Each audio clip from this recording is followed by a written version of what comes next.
Muy buenas tardes, bienvenidos a este primer taller que inicia la serie de los talleres que vamos a realizar este año en nuestra asociación. Y empezamos de una manera muy interesante, con algo que nos atañe a todos nosotros, la oxigenoterapia. Y para ello contamos, debo decir antes de presentar a nuestro ponente, que agradecemos a Chiesi y a Vitalet la colaboración para la realización de este taller. Gracias. Bien, os voy a presentar a Carlos Fernández. Carlos Fernández es el enfermero responsable asistencial de Vitalet en Galicia. Cuenta con una vasta experiencia, 22 años de experiencia, con el manejo de pacientes de oxigenoterapia domiciliaria. Hemos estado conversando un ratito antes y realmente nos va a dar mucho gusto escucharle. Al mismo tiempo está con nosotros también en esta mesa Pedro Parra. Pedro Parra es el delegado en Andalucía de nuestra asociación, y yo, que soy Cristina Califano y que soy la vicepresidenta. Bien, sin más, Carlos, adelante, te escuchamos. Luego vamos a tener un espacio para conversar, para preguntar dudas, ampliaciones, pero primero escuchamos a Carlos. Gracias por estar con nosotros.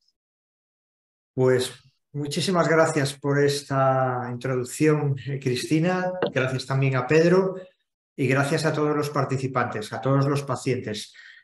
Por mi parte, en nombre de Vitalaire, la verdad que es un honor poder estar aquí con vosotros y compartir lo que hablábamos, esa experiencia de tantos años que nuestro personal asistencial, yo y mis compañeros que desarrollan estas actividades en los domicilios, que comparten con los pacientes. Y nada, hoy vamos a hablar del tema que exponemos, de oxigenoterapia, de la incorporación, del tratamiento y la adherencia, y espero que sea una ponencia amena, que os aporte y que, bueno, que principalmente os quedéis con 3, 4 conceptos que seguramente son los más importantes, para que aporte algo en sobre todo a vuestra salud o a vuestra calidad de vida. Yo creo que las asociaciones de pacientes son clave a la hora de promover un mayor conocimiento de la enfermedad y la adopción de hábitos de vida saludables que contribuyan al seguimiento de los pacientes que están a tratamiento, ¿no?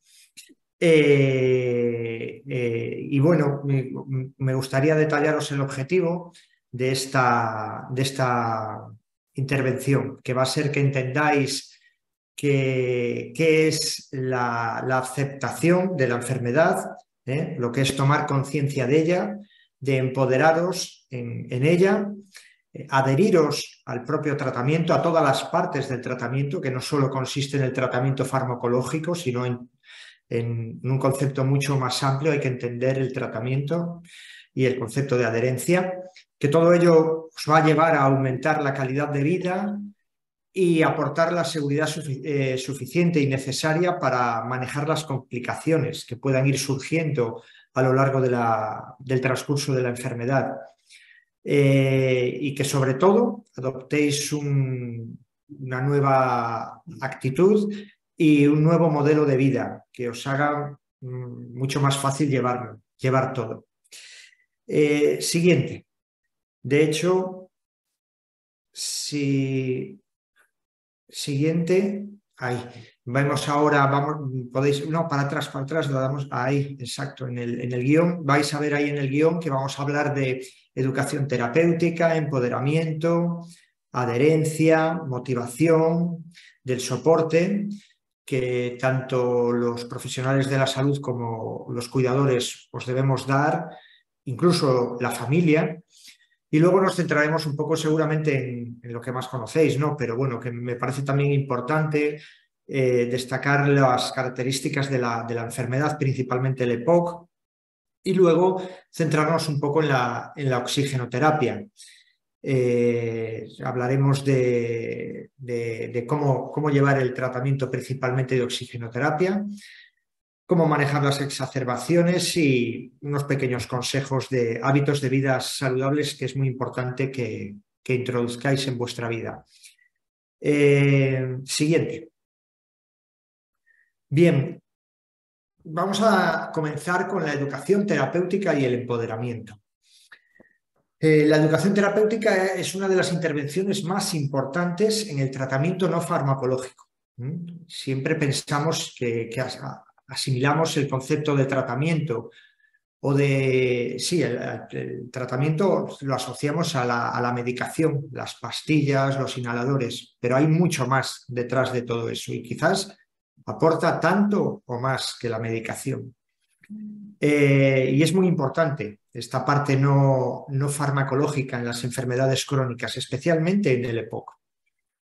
Debería formar parte esta educación terapéutica de los programas de rehabilitación pulmonar, contemplando el entrenamiento con ejercicios, la formación en el manejo de las diferentes terapias que tengáis indicadas, tanto del oxígeno como los inhaladores, tanto de cámara como los inhaladores de medicación soluble, el manejo del tabaquismo, muy importante, el cambio de comportamiento de las personas, la mejora de la condición física y psicológica y la promoción de la adhesión. Y todo esto a largo plazo. No, tenemos que entender que estamos frente a una enfermedad crónica y que debemos pensar en una carrera de fondo, no en algo que pudiera hacer, pues bueno, podríamos decir magia, que pensemos que existe un tratamiento hipereficaz para eliminar por completo una enfermedad como es la EPOC. Desgraciadamente no existe, pero sí que existen muchas cosas de todo esto que os he comentado que pueden mejorar muchísimo, muchísimo vuestra calidad de vida. Y cuando no ocurre, no aparece la adherencia, tenemos que pensar que los pacientes no sois simplemente no cumplidores, sino que siempre hay una causa, siempre. Y esa causa principalmente, yo personalmente, como experto en las terapias respiratorias y el manejo de pacientes con EPOC que tienen oxigenoterapia en los domicilios, la entiendo siempre como un reto hacia mí y un reto que todos los profesionales de la salud debemos acometer. Porque cuando un paciente no acepta el tratamiento, no se adhiere al tratamiento, la principal responsabilidad siempre es nuestra. Es porque no hemos sabido, a lo mejor, inculcar la información, la formación necesaria a un paciente. Y eso está en nosotros, es nuestra profesión. No solamente decir, tienes que tomar esto, tienes que hacer esto, no. Hay que averiguar el porqué de las cosas y poder ayudar al paciente a tomar conciencia. Entonces, con formación, como veis ahí, con apoyo, tanto un apoyo psicológico como motivacional, podemos revertir todo esto. Fijaros que en el concepto de educación terapéutica lo definió la OMS como un proceso continuo, educativo, integrado en el tratamiento mediante el que se intenta facilitar a las personas con enfermedades crónicas y a sus familiares las competencias, que son los conocimientos, las habilidades y las actitudes, y el soporte necesario para que sean capaces de responsabilizarse de su enfermedad. Entiendan además las bases del tratamiento pudiéndolo integrar en su vida cotidiana, que sean capaces de prevenir las complicaciones, sabiendo reconocer y actuar ante situaciones de riesgo agudo y que además se incluya el apoyo psicosocial y un modelo de salud. Cuando abordamos todo esto y conseguimos que lo interiorice, que lo incorpore el paciente a su vida diaria, y además le ayudamos con el soporte necesario, utilizando todos los canales que tenemos a disposición, y más ahora, en el mundo en el que vivimos tan tecnológico y con tantas capacidades para comunicarnos, pues conseguimos estar delante de un paciente empoderado en su enfermedad, que sea capaz de autogestionar la enfermedad, transmitir seguridad y que entre en ese círculo que garantice adherirse al tratamiento y que su calidad de vida mejore enormemente. Siguiente.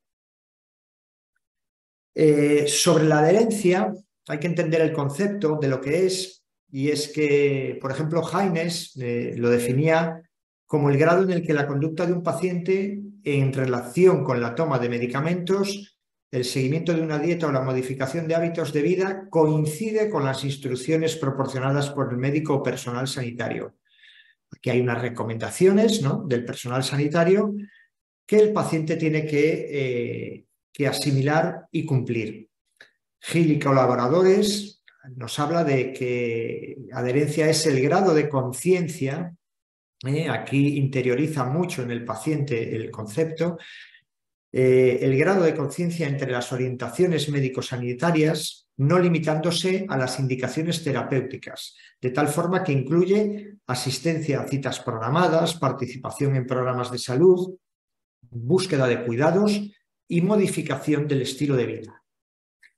La OMS lo definió como el grado en que el comportamiento de una persona, el tomar los medicamentos, seguir un régimen alimentario y ejecutar cambios de modo de vida, se corresponden con las recomendaciones acordadas de un prestador de asistencia sanitaria. Pues bien, como veis, todo ello incorpora la medicación, la dieta, las citas, el cambio de estilo de vida. Y así alcanzamos una incorporación plena del problema que realmente tenemos y que tenemos que asumir. Bueno, en síntesis, se ha propuesto varias definiciones entre lo que hemos podido leer de adherencia al régimen terapéutico, y la mayoría de ellas utilizan diferentes términos que, como veis, tenéis que interiorizar y tomar conciencia de todas y cada una de ellas. Siguiente.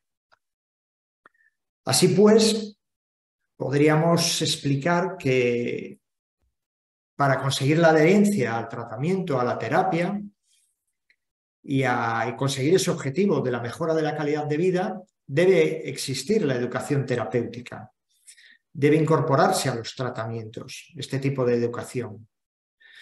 Esto va a conseguir que el paciente esté motivado, que incorpore el tratamiento a su vida diaria, y entonces aparecerá el beneficio terapéutico. Si a ello le añadimos el soporte, porque van a surgir complicaciones a lo largo de, como os decía, esta carrera de fondo, que es una enfermedad crónica como la EPOC, pues entonces con todos estos ingredientes conseguiremos la adherencia.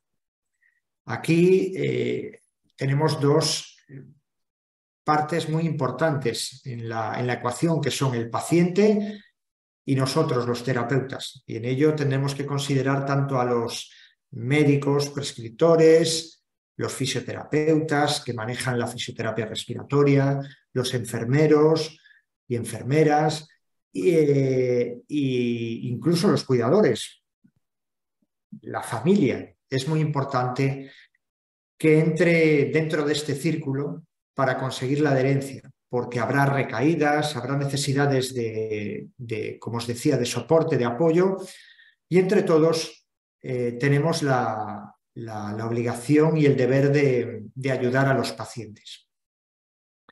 Siguiente.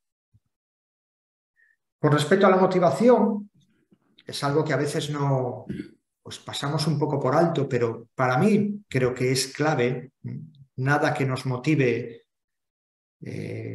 no vamos a tomarlo en consideración. Y la motivación es un estado interno que activa, dirige y mantiene la conducta. Sin motivación es imposible que hagamos nada. Si hay algo que no nos interesa, pues no lo hacemos. Si hoy no nos interesa estarme escuchando a mí, pues se cerraría la sesión y haríamos otra cosa. Hoy tenemos, considero que tengáis cierta motivación por escuchar la charla y tratar de aprender de ella. Pues ante un tratamiento ocurre exactamente lo mismo. En la motivación puede concebirse como un ciclo en el cual los pensamientos influyen en los comportamientos y estos dan lugar al desempeño, la responsabilidad, lo que debemos hacer, lo que se espera de nosotros, el cual impacta de nuevo en los pensamientos y, como veis, es un círculo. Y en cada etapa de este ciclo, se compone de muchas dimensiones que incluyen los estados de ánimo, las creencias, las intenciones, los esfuerzos, las experiencias, y todo puede afectar a la motivación que una persona experimenta.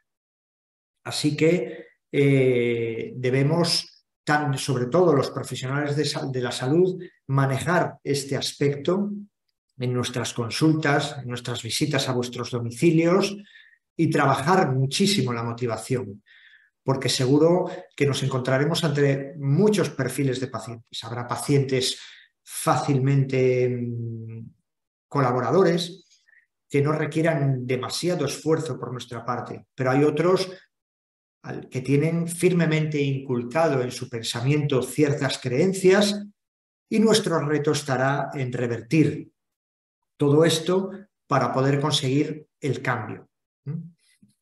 Sobre todo que el paciente tome conciencia.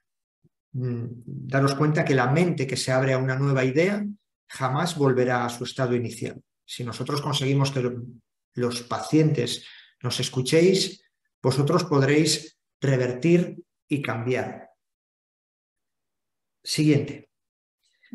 Sobre el soporte. Bueno, pues el soporte es acercarse a los pacientes y ayudaros a realizar ese cambio del que estamos hablando, ese cambio de comportamiento y mantenerlo en el tiempo. No vale con que tengamos un periodo cercano a nuestra presencia, a nuestra intervención y que luego, pues, en cierta medida lo abandonéis, que poco a poco lo vayáis abandonando. Entonces, eso, toda esa información, esa formación, esa motivación, ese calor que os damos, debemos mantenerlo. Y para eso podemos utilizar muchísimas y múltiples herramientas. La medicina ha cambiado enormemente de cómo se transmitía a los pacientes simplemente con unas meras instrucciones escritas en un papel. Ahora todo esto ha cambiado enormemente. Hay canales adaptados al perfil del paciente.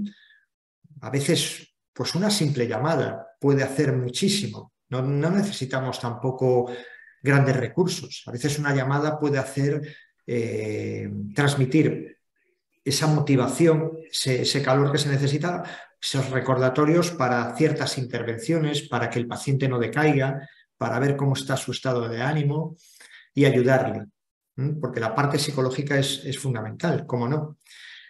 Podemos recurrir a sesiones individuales, podemos recurrir a sesiones grupales como esta, podemos solicitar la colaboración del perfil de paciente experto.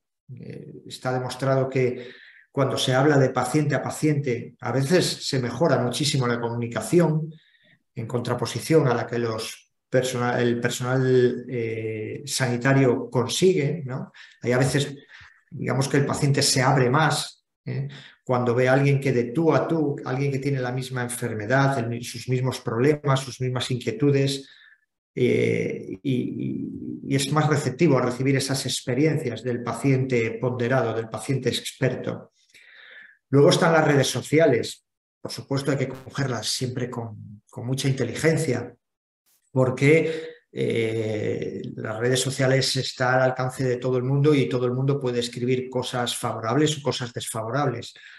Pero creo que con un poco de formación sabremos elegir los canales adecuados para recibir esa información que es muy útil de las redes. Y están las asociaciones de pacientes, como hoy, que estamos trabajando este aspecto. Como veis, hay muchísimas formas de poder conseguir ese soporte y tenemos que abrirnos. A veces se habla de que los pacientes son personas mayores que no están capacitadas para desarrollar ciertos canales. Y no, a veces yo creo que no hay que cerrarse en banda, simplemente, bueno, a veces habrá casos realmente complejos, ¿no? No vamos a querer que nadie, una persona de 80 años en la zona rural se conecte a una reunión como esta si nunca nadie le ha enseñado a cómo hacerlo. Pero bueno, seguro que también los hay. Esa gente ha recibido cierta formación, seguramente porque ha querido conectarse para hablar con sus nietos o lo que sea, y han sido más proactivos. Y al final, como os decía, es voluntad. Pero bueno, seguramente que poco a poco esto lo iremos mejorando los profesionales de la salud. Siguiente. Ahora vamos a hablar de EPOC y oxigenoterapia. Os voy a aportar cifras para que os deis cuenta de ciertas pinceladas que es importante, muy importante tener en cuenta. Tampoco quisiera abordar con muchos números que al final no se retienen. Pero bueno, la EPOC es una enfermedad que afecta al 12% de la población, está subiendo. Hace pocos años hablábamos de un 10%, ahora está subiendo. En mayores de 40 años, según el último estudio de epidemiología en España, EPISCAN-2 de 2018, de mucho prestigio este estudio porque de mucho valor a nivel internacional, donde participaron muchos pacientes, y ha quedado esta cifra que se ha tenido que incrementar, ¿no? Este número de pacientes que están ahora mismo atendidos y reconocidos. El infradiagnóstico se sitúa en el 81,7%, es una cifra muy alta. EPISCAN-2 también sacó a la luz este dato y la verdad que es impactante. Hay muchos pacientes que sufren la enfermedad y todavía no han acudido al médico, no son conscientes de ello, seguramente están en estadios tempranos, con no una muy alta repercusión, pero es vital que los profesionales de la salud entremos en contacto con ellos cuanto antes para poder iniciar los tratamientos y que eso no empeore. El 27% de los pacientes con EPOC están tratados con oxigenoterapia. Es una cifra, bueno, en torno al 25-27%. Y no es desdeñable, generalmente está relacionada con los estadios más avanzados de la enfermedad. Con respecto a la oxigenoterapia, es la segunda TRD más prevalente en España. El 12% de las terapias respiratorias domiciliarias son de oxigenoterapia en sus diferentes fuentes estacionarias, fuentes para la movilidad. Es la patología tratada con OCD más común. Es la EPOC, dentro de estas patologías la más común es la EPOC. También está indicada la oxigenoterapia en otras insuficiencias respiratorias crónicas, las veremos luego. El uso mínimo recomendado por SEPAR son 15 horas día. Seguro que vamos a poder hablar después sobre este tema, pero dos estudios en torno a los años 80 dejaron muy claro que como mínimo se necesitaba un mínimo de exposición para mostrar beneficios y debemos llegar a alcanzar este cumplimiento. Es fundamental dentro de la terapia. Su incumplimiento, fijaros, este es el dato quizás más impactante, se estima en torno al 66%, y es que la adherencia es requisito clave para obtener beneficios. Si no cumplimos con esos niveles de exposición al oxígeno, el oxígeno no demuestra mejora de la supervivencia y no demuestra mejora de la calidad de vida. Siguiente. Ahora vamos a centrarnos un poco en las patologías que van a ser subsidiarias de ser tratadas con oxigenoterapia y principalmente, bueno, la insuficiencia respiratoria crónica, que engloba muchas patologías, es el motivo, ¿no?, por el cual hay que recurrir a esa terapia, al oxígeno. Siguiente. Bueno, la insuficiencia respiratoria crónica es la incapacidad mantenida del sistema respiratorio para cumplir con su función básica, que es el intercambio gaseoso de oxígeno y dióxido de carbono entre la sangre y el aire ambiente. Nosotros respiramos a través del sistema respiratorio y ese aire, cuando llega a la parte más distal de los pulmones, que son los alvéolos, a través de unos capilares, son la parte final del sistema circulatorio. Son vasos que irrigan esos alvéolos, y a través del gradiente de concentración pasa el oxígeno al torrente sanguíneo y el dióxido de carbono a los alvéolos.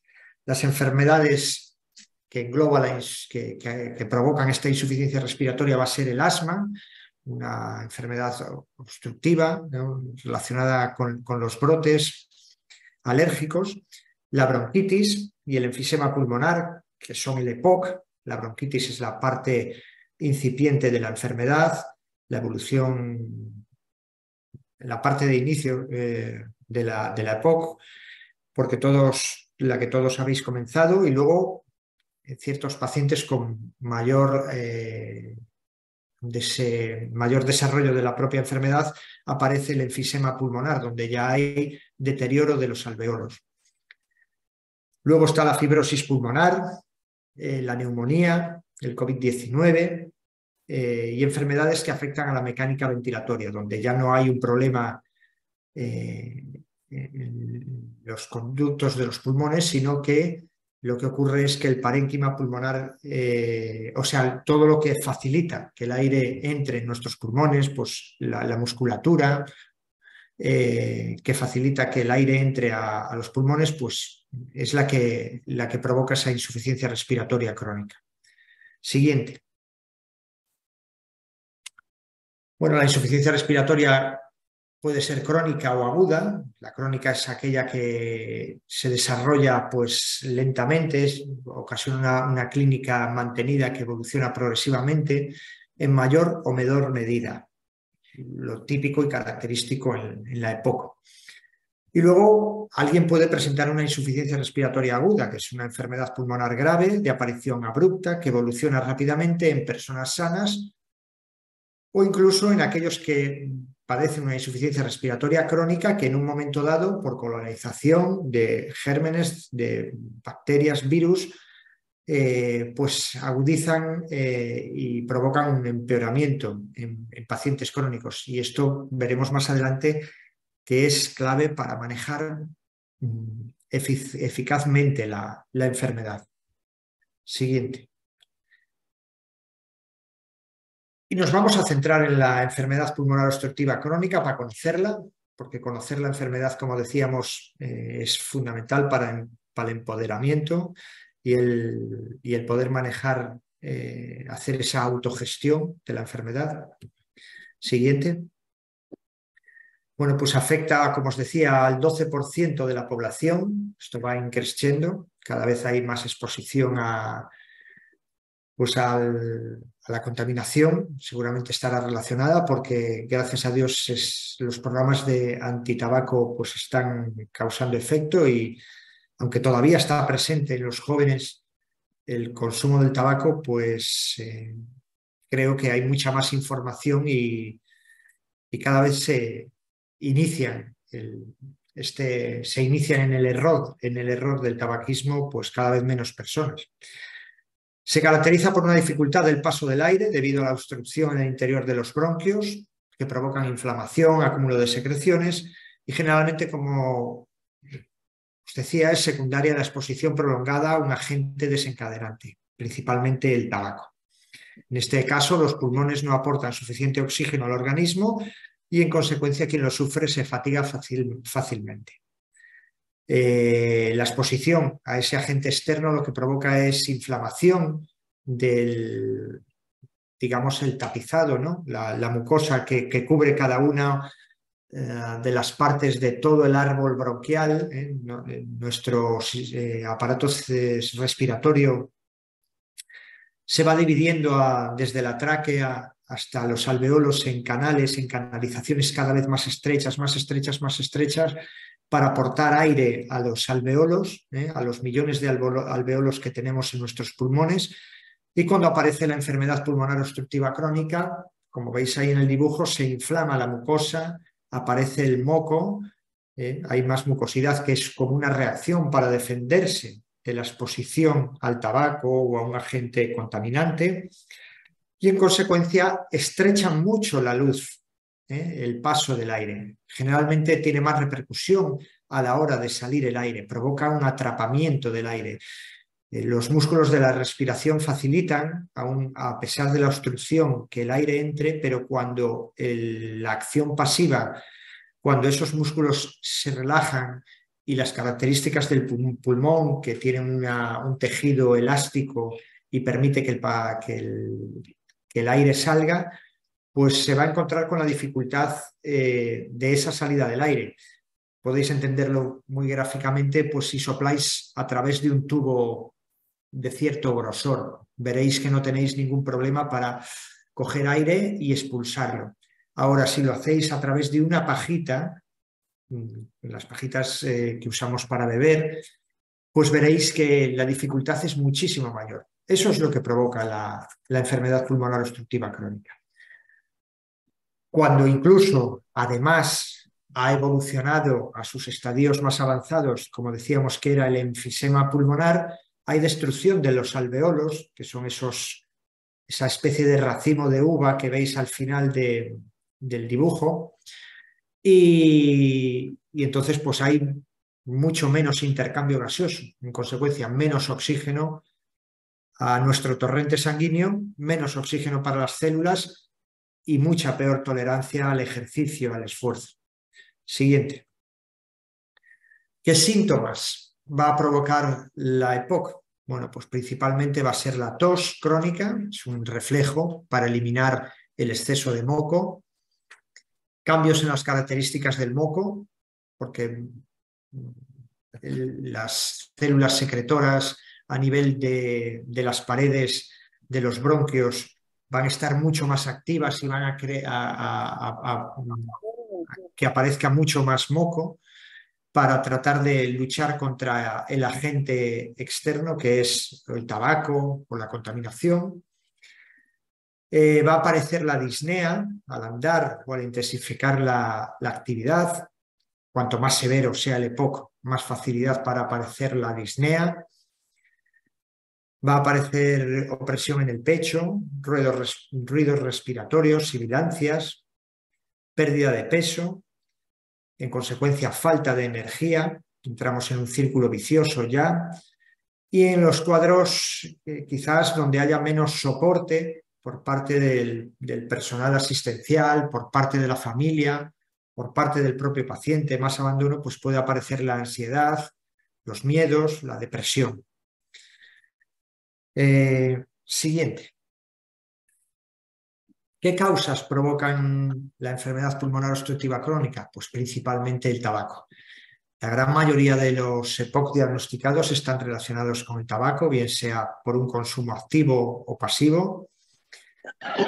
La exposición al aire contaminado, el polvo, el humo de la combustión de la biomasa, cuando mucha gente ha estado durante muchos años, bueno, quizás ahora puede considerarse que podamos enfrentarnos a ver los profesionales de la salud un incremento en esto, ¿no? Porque debido a los aumentos de los costes de la energía, pues a veces ahora se vuelve a utilizar las chimeneas, ¿no? Pero esto años atrás pues estaba muy presente y la gente respiraba ese humo y mucha gente, aunque no fuera fumadora, pues decía, bueno, ¿y por qué he desarrollado yo esto? Bueno, pues este era uno de los motivos. Y ahora lo que tenemos presente es la contaminación ambiental, es el gran reto de los gobiernos el poder disminuir esta contaminación, porque ahora mismo todos estaríamos expuestos a la contaminación ambiental.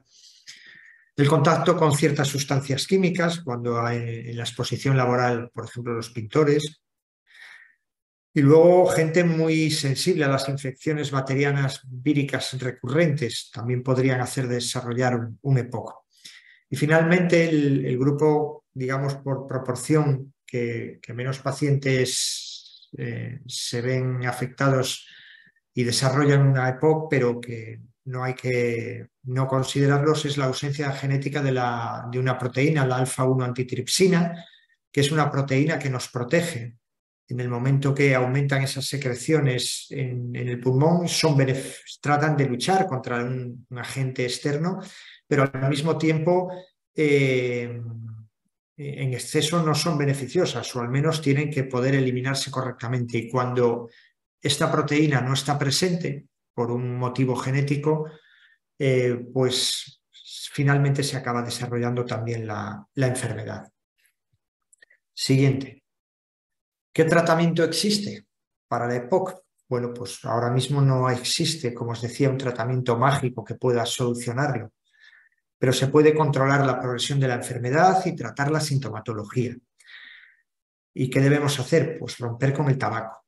Es la principal causa y sería la acción primera y más inteligente, romper radicalmente con el tabaco. Para ello hay muchas estrategias de ayuda por parte del personal sanitario para ayudaros en el reto, que es un reto complicado, pero con ayuda podréis conseguirlo. Hay que seguir el tratamiento integral indicado por el prescriptor. Hay que cambiar el estilo de vida, no renunciar a la actividad. Esto es muy importante. Hay que adaptarla. Tiene que ser una actividad moderada y acomodada a nuestras posibilidades, pero siempre hay que tenerla muy presente. Hay que vacunarse para prevenir las infecciones respiratorias y sus consecuencias.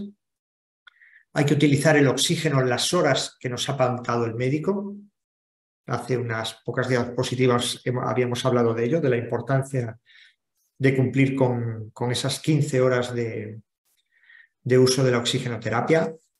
Siempre, evidentemente, pudiera existir pacientes en los que solo existe una indicación de oxígeno en la deambulación. Entonces, vale, no tenemos que llegar en casos concretos a esos niveles de las 15 horas, pero la gran mayoría es la pauta más generalizada. Y luego, en caso de que haya terapias de ayuda al intercambio gaseoso, como es la ventilación mecánica, pues tenemos que conectarnos también a ellas, como no, y seguir el tratamiento. Siguiente. Ahora vamos a centrarnos en la oxigenoterapia. Siguiente. Una más. Ahí. Bien, pues la oxigenoterapia consiste en administrar un flujo determinado de oxígeno para corregir su déficit en sangre. Nosotros respiramos oxígeno en el aire ambiente en torno al 21%, pero cuando hay un diagnóstico de EPOC, ese oxígeno y es de cierta evolución el EPOC, evidentemente en las fases iniciales no es necesario recurrir al oxígeno, pero cuando evoluciona sí que se necesita un aporte mayor de oxígeno y por eso se indica la oxigenoterapia crónica domiciliaria.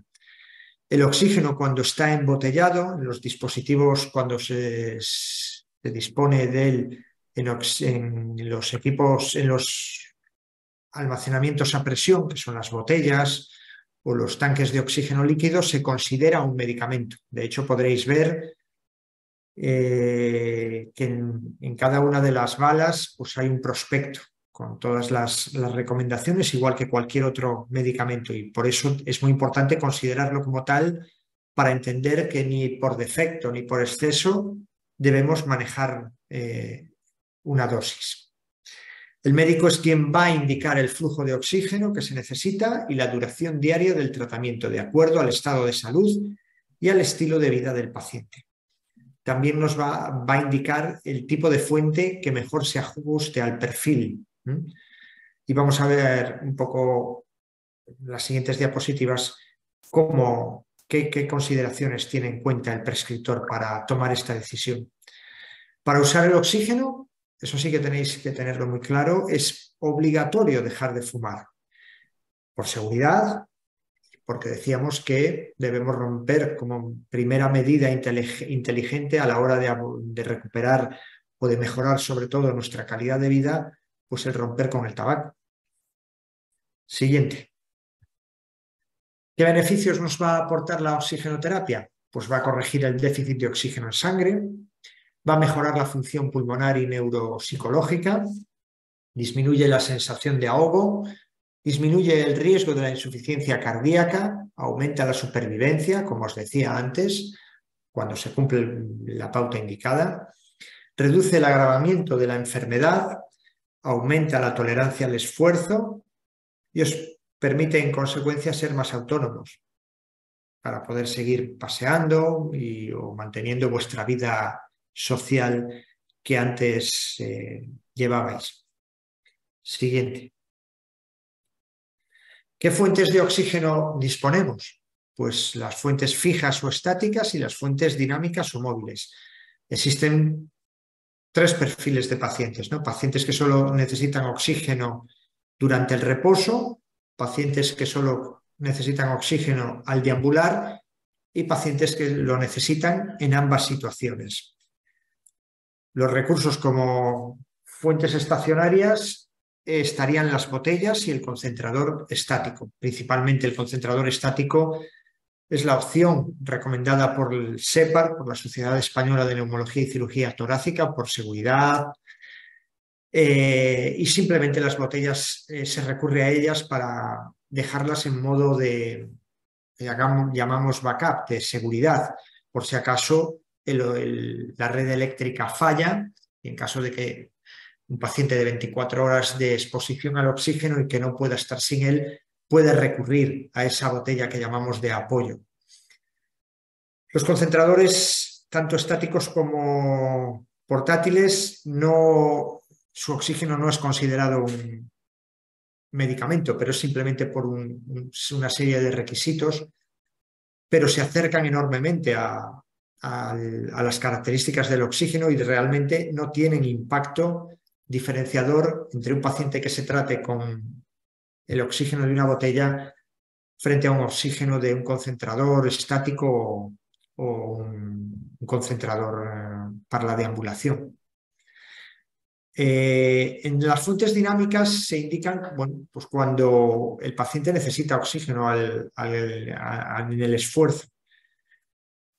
Y hay diferentes opciones. La primera opción para el neumólogo más versátil sería el concentrador portátil tipo mochila, el que podéis llevar y que es más manejable por parte del paciente, pero tiene ciertas limitaciones en cuanto a autonomía y sobre todo a la hora de oxigenar porque funciona en modo pulsos, no es un flujo continuo, sino un flujo que cuando detecta que el paciente está inspirando emite un bolo de oxígeno que se puede ajustar, ¿no? Porque habrá pacientes que demanden un bolo más grande y otros un bolo más pequeño. Eso es ajustable perfectamente, igual que los litros. Y es es el más ligero de todos. Pero a veces la severidad de la enfermedad nos obliga a recurrir a los concentradores transportables, al siguiente, en el que ya se dispone de un carrito con ruedas porque es un equipo más grande y pesado, en el que el paciente tiene que arrastrarlo, porque en esos casos se necesita pues, oxígeno seguramente que sea en modo continuo, ¿no? Y esto pues, es un recurso que es perfectamente válido y también sería muy versátil para el paciente. Y cuando estos dispositivos eléctricos de deambulación fracasan, pues no queda más remedio que recurrir al tanque o a la mochila de oxígeno, donde bueno, hay ciertos riesgos y por eso se trata de considerarlo como última opción en la deambulación, ¿no? Porque es oxígeno a muy baja temperatura y siempre se nos reportan, nosotros como empresas de terapias respiratorias domiciliarias, mensualmente se nos reportan casos de pacientes que se han, por contacto pues, y una mala praxis en el llenado de la mochila, pues se han quemado por el frío del oxígeno. Bien, siguiente. Bueno, pues ante este abanico de posibilidades es el médico el que va a indicar la fuente que mejor se ajuste al perfil, no es por antojo, no es porque un equipo sea más bonito, porque se les ponga al paciente, pero sí que tiene que tener la opinión del paciente en consideración y va a tomar esa decisión teniendo en cuenta la seguridad y la capacidad del paciente para manejar la terapia. Si es un paciente mayor, de muy avanzada edad, está claro que va a tener dificultad para manejar el oxígeno líquido probablemente. Tiene que valorar también el prescriptor la necesidad de oxígeno en esfuerzo, el resultado de la titulación, que es una prueba que se hace para objetivar al 100% si ese dispositivo está oxigenando correctamente al paciente cuando hace esfuerzo, y es una prueba que se hace a nivel hospitalario, seguramente alguno de vosotros la habréis hecho. Se tiene que tener en cuenta los hábitos de desplazamiento, la frecuencia de las salidas, si hay una segunda residencia, si se viaja mucho o no. Y al final, pues con toda esta información, el médico podrá elegir cuál es el dispositivo que mejor se ajusta a vuestras necesidades dentro de las propias limitaciones de los diferentes tipos de equipamiento. Siguiente. Uno de los aspectos clave en el manejo de la EPOC es el poder manejar la exacerbación, porque es la parte que puede agudizar tanto la enfermedad como provocar que ingresemos, ¿no? Y en pacientes pues muy delicados, de muy avanzada edad, pues conduce a un riesgo muy importante las exacerbaciones. Entonces debemos controlarlas de inicio. Siguiente. La exacerbación, como os decía, es un empeoramiento de la enfermedad que produce un cambio brusco en el estado de salud, que generalmente se debe a un proceso infeccioso bacteriano o vírico. Nos coloniza un agente patógeno, desarrolla una infección a nivel pulmonar y evidentemente, como podéis entender, va a tener unas consecuencias que podría incluso ser fatales. Por eso es muy importante conocer los síntomas de una exacerbación, qué signos aparecen, para tratar a tiempo el proceso, reducir el tiempo de recuperación e impedir que éste se agrave. No se pueden prevenir todas las exacerbaciones, pero sí que podéis minimizar sus consecuencias si estáis capacitados para identificarla y actuar en consecuencia. Siguiente. ¿Cómo se identifica una exacerbación? Cuando hay mayor dificultad para respirar, cuando aparecen sonidos silbantes en el pecho y o dolor, cuando hay cambios en el color y la cantidad de moco, cuando hay agravamiento de la tos, aumenta la fiebre, incluso puede aparecer edemas en las piernas también, es otro signo característico, puede aparecer dolores de cabeza, cierta obnubilación. ¿Y qué debemos hacer? Pues ante ello pues tiene que haber una estrategia clínica claramente definida en la que el paciente esté informado sobre qué hacer. Seguramente pues tendrá que manejar la medicación de rescate aplicando ese plan diseñado por el médico. Habrá que vigilar muy estrechamente la temperatura y la saturación de oxígeno para ver cómo evoluciona.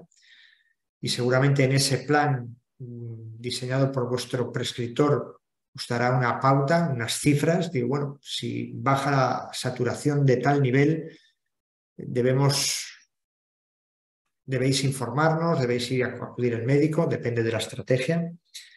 Y finalmente eso, si no se mejora, pues hay que contactar con el médico o acudir incluso al hospital.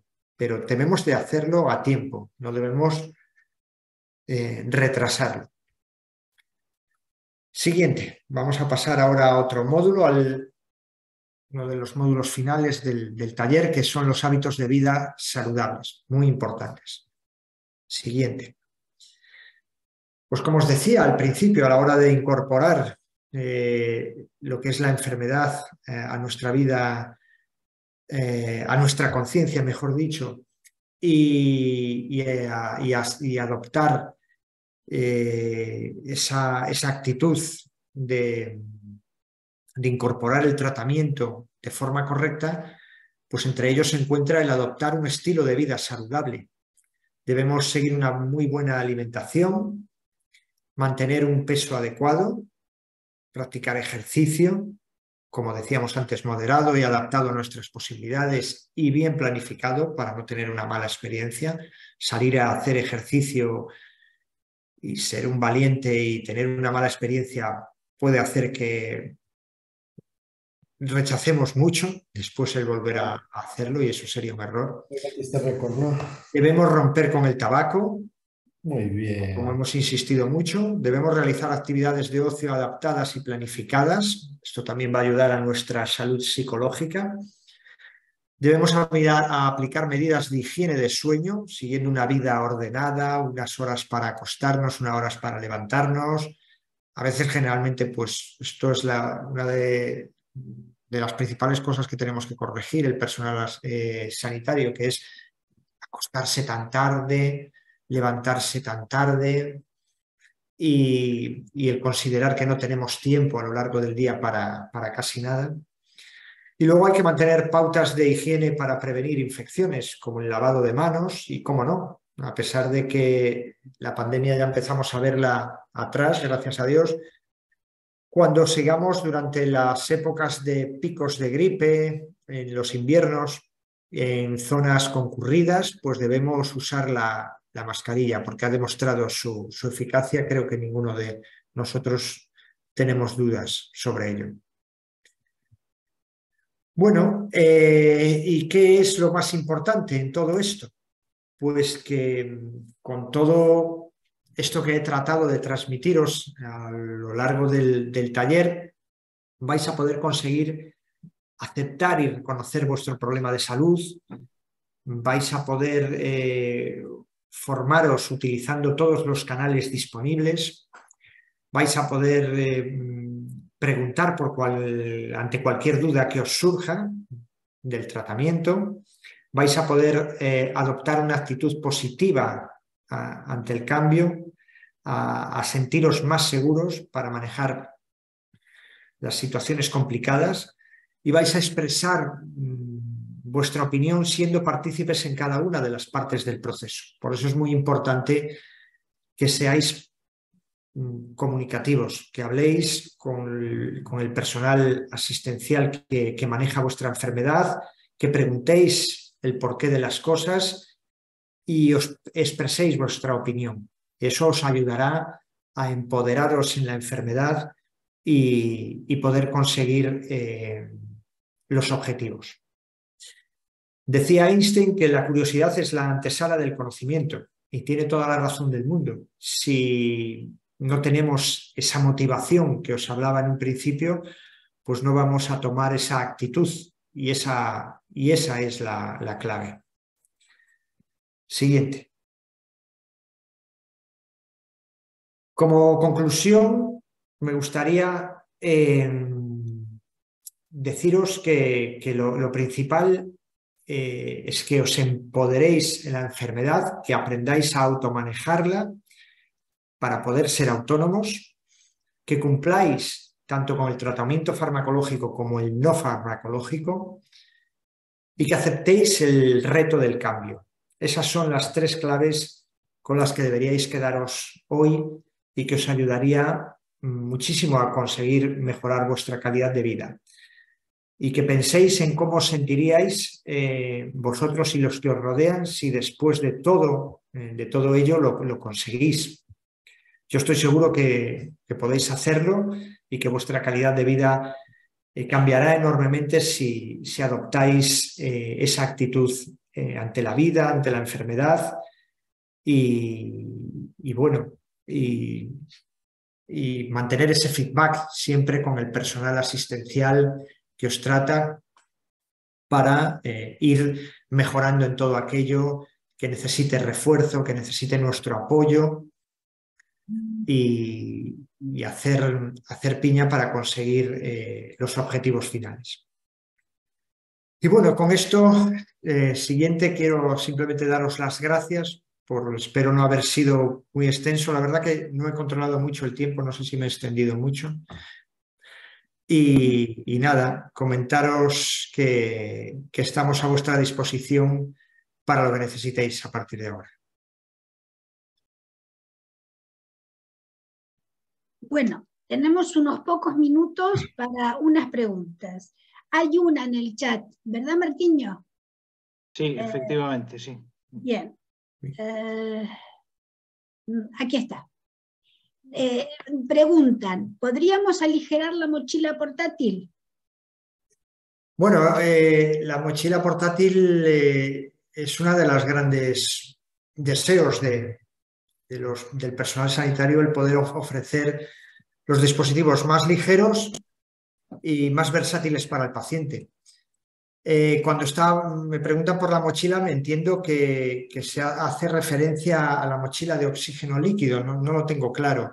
Tanto unas como otras, ahora mismo en el mercado existe, o sea, tenéis a vuestra disposición el mejor, no me cabe ni la mejor duda, la mínima duda de que aunque sea el material que nosotros os aportamos o que otra empresa de terapias respiratorias os puede aportar, no hay novedades en el mercado y no es posible trabajar en ello debido a que las baterías tienen un peso y hasta que no, a lo mejor tecnológicamente, pues las baterías no pesen menos, no se podrá dar un salto en ese sentido. Yo soy optimista y espero que del litio pasemos a otro elemento que pueda ser mucho más ligero y que permita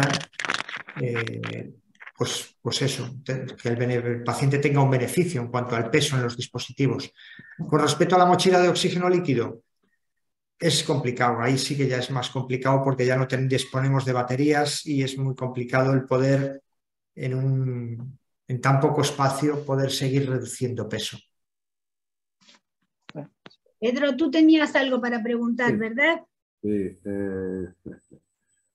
yo quería volver a tu conversación, a cosas que has dicho por ahí.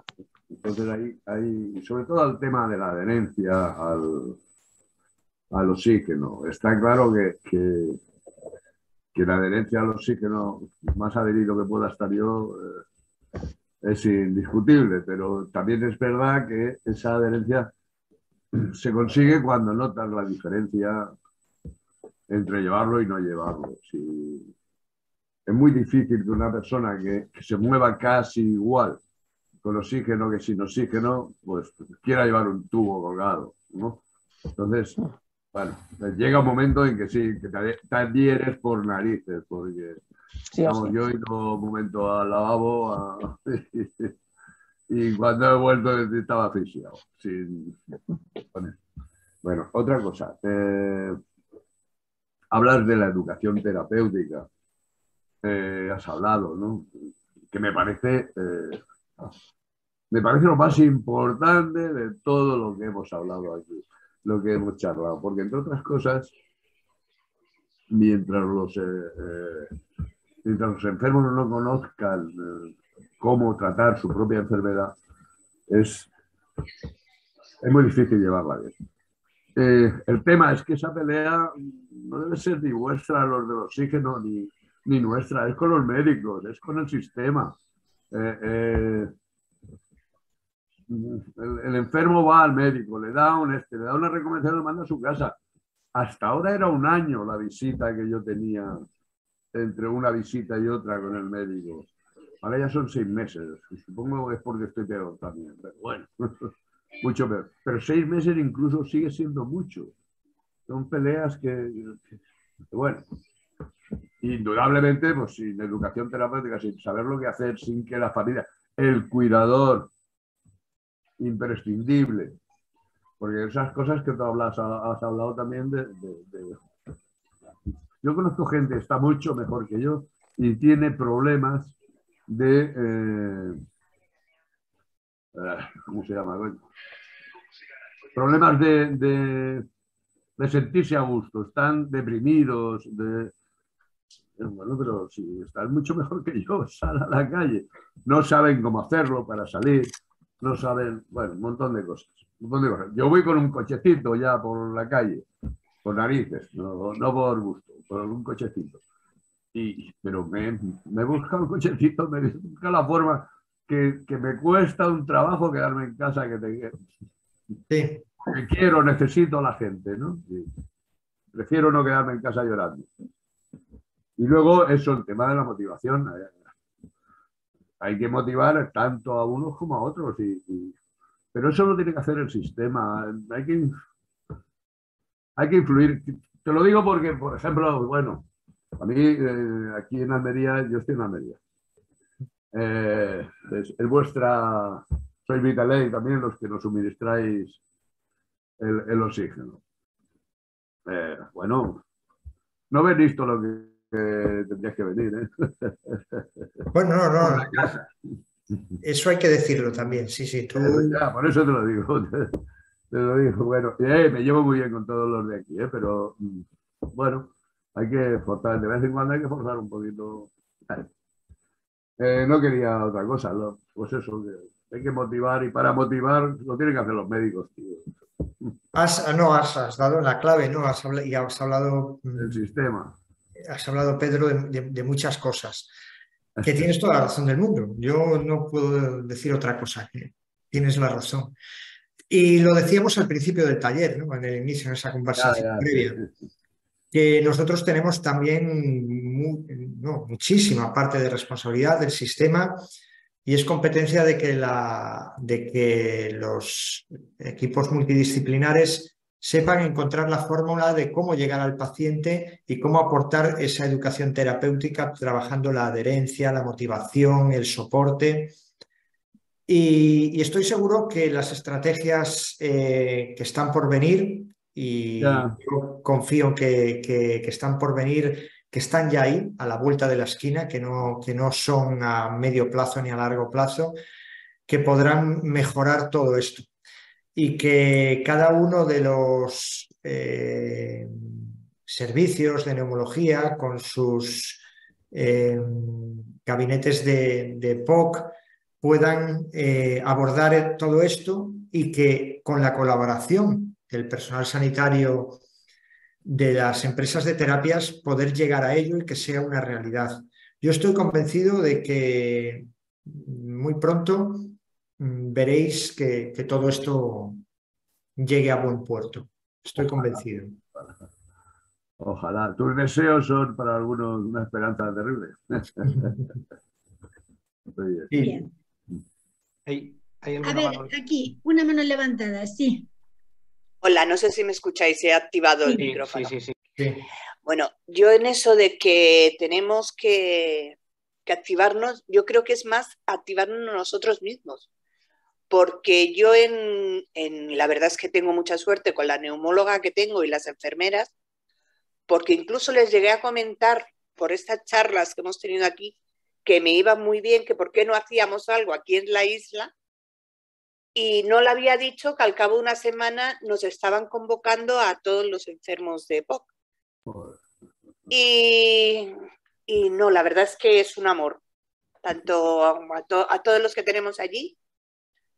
Y nada, hicimos un grupo, sí, nos hicieron un grupo de WhatsApp, nos dijeron, ya he escrito varias veces para quedar y nadie ni tiene tiempo ni puede.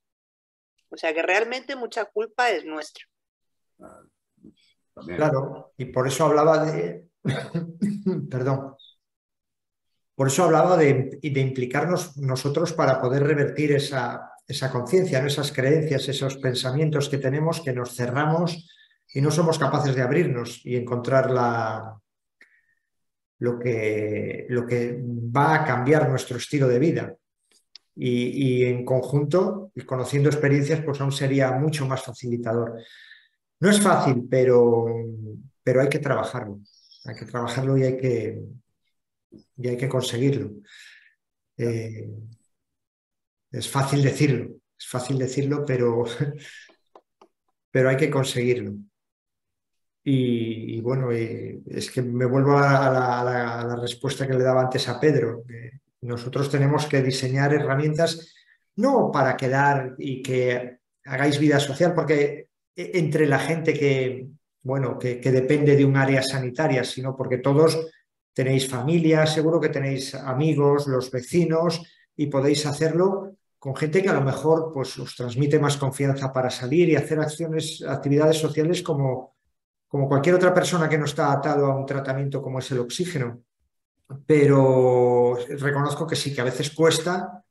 Vosotros seguramente lo sufrís en las asociaciones de pacientes, que a veces solo los más valientes son los que participan, pero sois los más lúcidos y no debéis desistir nunca, porque sois los que tenéis posibilidades de digamos, de contagiarlo a los demás, ese espíritu, porque estar hoy aquí es admirable que estéis aquí compartiendo todo esto, esta sabiduría entre vosotros y ojalá hubiera más pacientes, pero hay que nosotros los profesionales sanitarios conseguir el revertir eso, y el apoyo psicológico es fundamental. Nosotros, por ejemplo, Vitalaire, disponemos de talleres de apoyo psicológico que ayudan al paciente a poder manejar ese aspecto de la enfermedad y abrirse a cumplir con un tratamiento, a cómo manejar los momentos difíciles, y el apoyo psicológico debe estar muy presente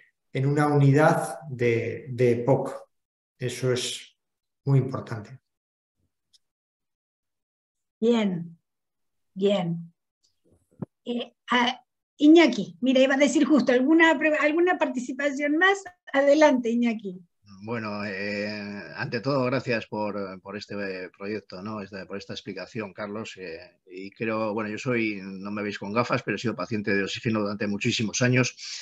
Y ahora en la asociación, pues bueno, sí hay unas preguntas ya más concretas, ¿no? Que hacen muchas veces, yo creo que son cosas que hacemos mal o que hemos hecho mal los pacientes o que hacemos mal los pacientes de oxigenoterapia, ¿no? Y hay tres preguntas concretas sobre el tema del oxígeno que te quería lanzar. Más que nada, pues que con la voz tuya y tu experiencia y tu profesionalidad, pues contestes a estos errores que creo que cometemos o hemos cometido y seguimos cometiendo, ¿no? Dice, ¿qué ocurre si no lo uso? Bueno, antes has hablado, perdona, de que hay un 66% de personas no cumplidoras, ¿no? Pero ¿qué ocurre si no lo uso o no lo uso en el tiempo ajustado? Esa sería una de las preguntas. Si quieres te digo las tres. Sí. Vale, luego me pasaría algo si subo los litros de oxígeno. Y la tercera que más nos suelen consultar es, se me reseca mucho los orificios nasales con el oxígeno. ¿Qué puedo hacer? Bien. Con respecto al uso, pues hay que llegar a la pauta. Cuando un prescriptor indica un tratamiento farmacológico en el que a través de unas píldoras, de unas pastillas, pues hay una medicación medida, un principio activo en cierta cantidad que se debe aplicar 2 tomas, 3 tomas al día durante ciertos días. El objetivo siempre es en fármaco, en medicina, cuando se aplica un fármaco, es que se mantenga ese fármaco en niveles estables durante cierto tiempo en el organismo para conseguir el objetivo. Eso ocurre igualmente con el oxígeno. Debe ser mantenido en unas cantidades durante un tiempo. Puede haber casos muy, muy concretos que sí que permitan el no ser tan estrictos, pero generalmente, os puedo decir por experiencia, por las cantidades de prescripciones que hemos manejado y de pacientes, es que esa pauta de las 15 horas en un paciente con un EPOC severo es fundamental para conseguir aumentar la supervivencia y mejorar la calidad de vida. Es decir, que cuando se realice una actividad el paciente, pues que note que está capacitado para ello, porque si no, como decía Pedro, pues verás que no responde el cuerpo porque tus niveles de oxígeno están bajos. Entonces, mi respuesta sería, por supuesto que sí. En casos muy concretos, habría que valorar con el médico si pudiera ser no tan estricto. Eso es evidente. Aumentar los litros solo y exclusivamente cuando hay un plan específico de rescate ante una agudización, no por antojo. A no ser que haya también unas órdenes sobre lo que os comentaba creo que fue al principio del taller, que los dispositivos del futuro no se programarán con caudal de oxígeno, sino con un nivel de saturación. Estarán unidos a un saturímetro que vosotros os pondréis y el dispositivo subirá o bajará los niveles de oxígeno para conseguir un nivel de saturación en sangre. Ese será el futuro de los dispositivos de oxígeno. Y además tendrán comunicación con los prescriptores, ¿no? Estarán telecomunicados con los prescriptores para saber cómo va. Incluso para saber si cumplís o no y saber si nos estamos acercando a una agudización, ¿no? Porque si suenan ciertas alarmas de que si se está subiendo mucho el nivel de oxígeno de forma automática ese dispositivo es porque, y vosotros lo necesitáis, porque necesitáis alcanzar ese nivel de saturación, pues será una alarma para el prescriptor. Pero bueno, ese futuro todavía está por venir. Entonces, mientras tanto, no podemos subir los litros de oxígeno al antojo, sino salvo ante una agudización en un plan bien detallado por el prescriptor, porque está reflejado que nos entraríamos dentro de un caso de farmacovigilancia. Seguramente el oxígeno por exceso podría causar un perjuicio. Y cuando se reseca, pues la vía respiratoria, el oxígeno es un elemento oxidante y hay que aplicar humidificación. Generalmente por debajo de los 3 litros no es necesario, salvo en personas con más sensibilidad. Y cuando hay esa sensibilidad o los litros minutos suben de los 3, pues sí que hay que aplicar y se recomienda el humidificador, el vaso humidificador, que hay que cuidarlo, hay que seguir el mantenimiento, cuidar ese agua que hay en el interior y cambiarla diariamente, seguir las recomendaciones básicamente que la empresa de terapias os ha recomendado. Hola, otra vez de nuevo. Yo he entrado tarde, lo siento, no me había acordado de la reunión y no sé si lo habéis comentado. ¿Cada cuánto se tiene que desinfectar las gafas y el de la noche? Porque yo las voy desinfectando. ¿Y cómo? Porque yo las voy desinfectando día sí, día no, y aún así he cogido varias bacterias. Entonces, saber cómo se hace, porque se ve que lo estoy haciendo mal. Bueno, habría que hacer un análisis más minucioso para saber esas colonizaciones que tuviste, si eran debido a la gafa o no.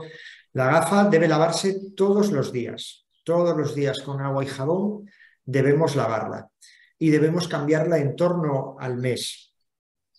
Casi todos aplicáis la regla del mes y con esa limpieza diaria debería ser suficiente. Otra cosa es que estemos en un proceso de agudización donde haya más moco y a lo mejor pues queden restos que no sean fáciles de eliminar y entonces tendremos que sustituirla antes, pero si no, con esas recomendaciones debería ser suficiente.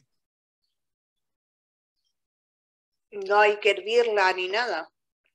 No, porque aparte hay partes de ella de cierta rigidez que soportarían la temperatura de hervirlo, pero otras no y se deteriorarían fácilmente. Agua y jabón. Exacto. Agua y jabón. Bueno, vamos a dar por concluido este taller hoy. Agradecemos muchísimo a Carlos Fernández que haya estado con nosotros y que haya sido tan productiva su charla. Agradecemos también la presencia de todos vosotros en esto y os esperamos para el próximo taller, que ya recibiréis la información oportuna. Carlos, seguramente te volveremos a ver porque te volveremos a invitar, ¿vale? Pues muchísimas gracias, yo encantado. Bueno, pediros simplemente disculpas porque tenía que, para la próxima vez me lo apunto, poner mejor el reloj porque creo que me he extendido un poquito de más. Pero lo hemos disfrutado muchísimo. O sea que tú no eso es lo importante. Yo simplemente, ha estado muy bien. Por acabar mi intervención, sería las 3 cosas claves: empoderamiento, adherencia y cambiar vuestro estilo de vida. Que seguro que aquí tengo buenos ejemplos de que sois gente muy responsable, pero transmitid esto a los pacientes. Muchas gracias. Muchísimas gracias. Nada. Gracias a todos. Gracias a ti, Carlos. A vosotros. Encantado. Hasta la próxima. Muchas gracias. Hasta la próxima.